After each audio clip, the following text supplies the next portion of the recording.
Salam, salam, salam, salam untuk anak misioner sekami di seluruh Indonesia.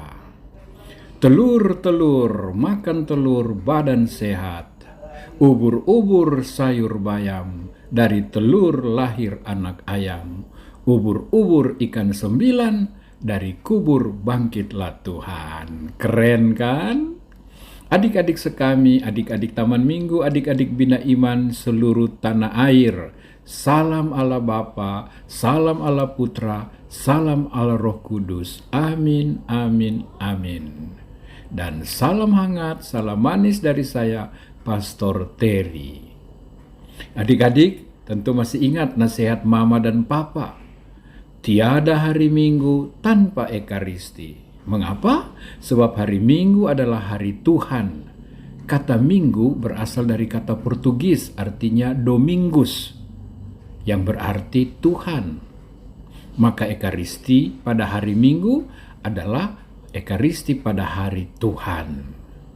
Ekaristi berasal dari kata Yunani, Eukaristein, artinya mengucap syukur. Maka hari Minggu adalah hari Tuhan, hari mengucap syukur kepada Tuhan. Apalagi di masa Paskah ini. Paskah itu sendiri berarti kebangkitan Tuhan.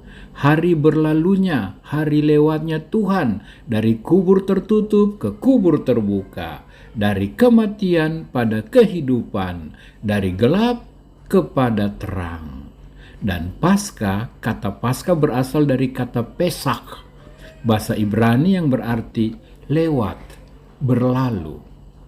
Nah, hari raya Paskah adalah hari di mana Yesus lewat, Yesus berpindah, Yesus berlalu dari mati ke bangkit. Makanya pesta Paskah adalah pesta kebangkitan Tuhan Yesus. Selamat pesta Paskah. Adik-adik, dalam rangka pesta Paskah, apakah kamu masih ingat sesuatu yang khusus, yang khas, yang unik untuk anak-anak? Salah satu kegiatan pesta Paskah untuk anak-anak ialah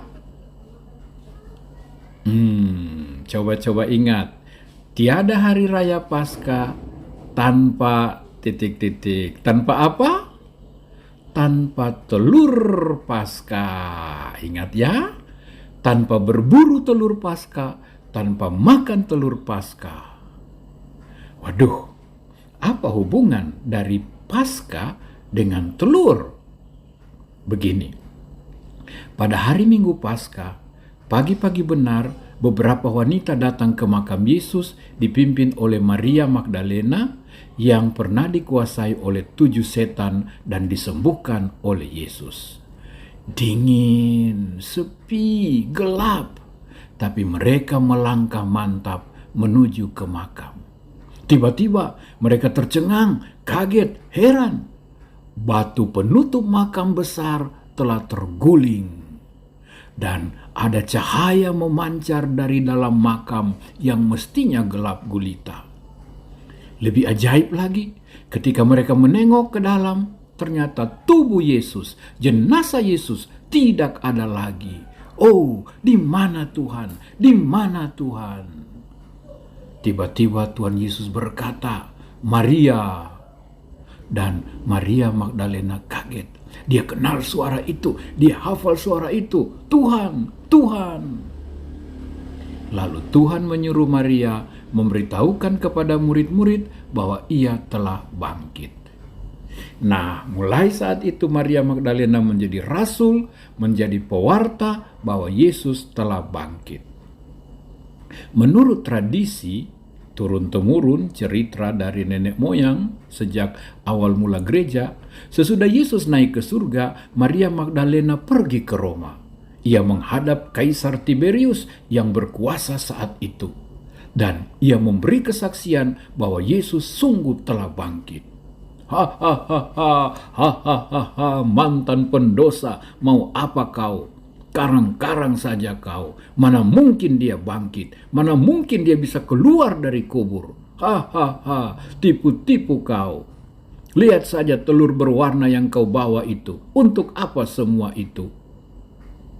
Adik-adik, adapun telur yang dibawa oleh Maria Magdalena adalah sebagian dari telur yang ia bawa ke makam pada hari Minggu Kebangkitan pagi itu. Dan telur yang dibawanya dari rumah berwarna putih berubah menjadi warna merah ketika mereka tiba di makam. Merah, lambang darah, lambang pengorbanan Kristus Sang Anak Domba. Di hadapan Kaisar Tiberius, Maria Magdalena diam. Dia menggenggam telur itu dan ia berdoa mohon bantuan Tuhan. Apa yang terjadi? Tiba-tiba telur yang ada di keranjangnya yang tadinya berwarna merah kini menjadi berwarna-warni, bahkan bercahaya terang benderang, menyinarkan aneka warna indah. Maka Maria Magdalena dengan gagah berani mengangkat telur itu dan berkata, "Lihat telur ini, Baginda. Kelihatannya mati, tertutup oleh kulit telur. Lihat, kulit telur itu adalah lambang makam yang menutup rapat tubuh Yesus. Tetapi seperti dari telur ini, anak ayam yang ada di dalamnya mematuk-matuk kulitnya sampai akhirnya terbuka dan ia keluar, ia hidup. Begitu juga Yesus, dia keluar dari makam yang tertutup, dia bangkit, dia hidup. Dan seperti warna merah tadi lambang darah yang menebus dan menyelamatkan, Yesus bangkit bercahaya mulia, gemilang terang benderang. Maut dan kegelapan dikalahkan. Begitu pula, seperti telur memberi makanan bergizi, sehat, kuat, memberi hidup, begitu juga Yesus memberi hidup, memberi kekuatan, memberi sukacita, membawa keselamatan. Haleluya. Haleluya.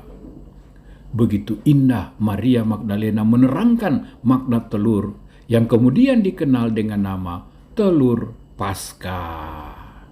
Nah, adik-adik, sejak saat itu setiap hari raya Paskah dibuatlah telur-telur Paskah yang melambangkan Tuhan Yesus keluar dari makam. Tuhan Yesus bangkit seperti anak ayam keluar dari dalam telur ayam. Dia hidup, dia terbang, dia membawa sukacita pada induknya dan pada dunia. Terima kasih Santa Maria Magdalena. Semoga kami semua yang mencari telur Paskah hari ini rajin mencari Tuhan Yesus dalam hidup kami. Semoga kami yang mendapat telur Paskah dan memakannya akan tetap menyimpan Yesus dalam hati kami, dalam hidup kami. Dan Tuhan Yesus akan memberikan kami kesehatan, sukacita, kesenangan, dan kegembiraan. Kok, kok, kotek, anak ayam lahir dari telur. Kukuruyuk, Kristus bangkit dari kubur. Haleluya, haleluya. Adik-adik sekami setanah air, selamat pesta Paskah, selamat berburu telur Paskah. Oh ya, jangan lupa juga semboyan kita 2D 2K. Doa derma, kurban kesaksian. Doa. Dengan telur Paskah, jangan lupa kita berdoa agar kita nanti sehat dan kuat. Agar anak-anak Malang yang kekurangan makanan di daerah perang, di daerah miskin, boleh mendapatkan bantuan makanan di hari-hari Paskah ini. Derma dan kurban. Adik-adik, kita dapat berbagi telur Paskah, memberi derma berupa telur Paskah yang kita dapat. Berkurban, berani memberikan apa yang kita punya kepada orang lain yang tidak punya dan tidak mendapatkan telur Paskah. Beranikah kita memberikan sebagian telur Paskah kita kepada tetangga, kepada anak jalanan, kepada anak-anak pemulung? Ayo, siapa berani berderma, siapa berani berkurban? Di masa Paskah ini kita jangan hanya berburu telur Paskah, mencari untuk diri sendiri dan makan sendiri, tapi kita juga harus berani berbagi telur Paskah dengan orang lain dan merasa bahagia melihat mereka makan telur Paskah yang berasal dari kita. Doa derma, kurban, dan kesaksian. Nah, kita juga bisa menceritakan kepada siapa saja, papa, mama, teman-teman, tentang sejarah telur Paskah yang dimulai oleh Santa Maria Magdalena. Apa arti telur Paskah? Bagaimana kita bangkit seperti Yesus, kita hidup baru seperti anak ayam yang keluar dari telur. Sementara warna-warninya lambang sukacita, kegembiraan, lambang terang Paskah, lambang lilin Paskah. Adik-adik terkasih, sekarang peganglah telur Paskahmu. Lihat, kulit telur ini bagaikan kubur yang menutup Yesus di dalamnya. Kemudian kulit ini pecah, lambang kubur terbuka, seperti anak ayam pun keluar dan mulai hidup, berkokok-kokok kecil, lari-lari ke kiri kanan. Begitu juga Tuhan Yesus keluar dari kubur, bersinar, bercahaya, membawa damai dan sukacita.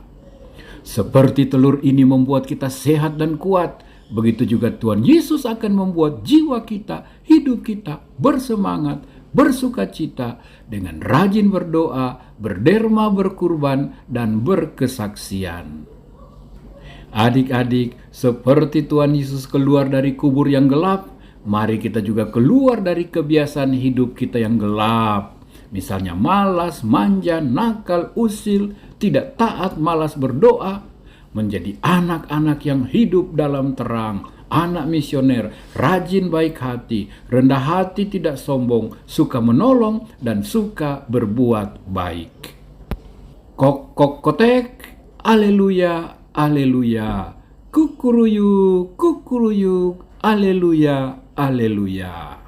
Salam 2D, 2K, selamat Paskah.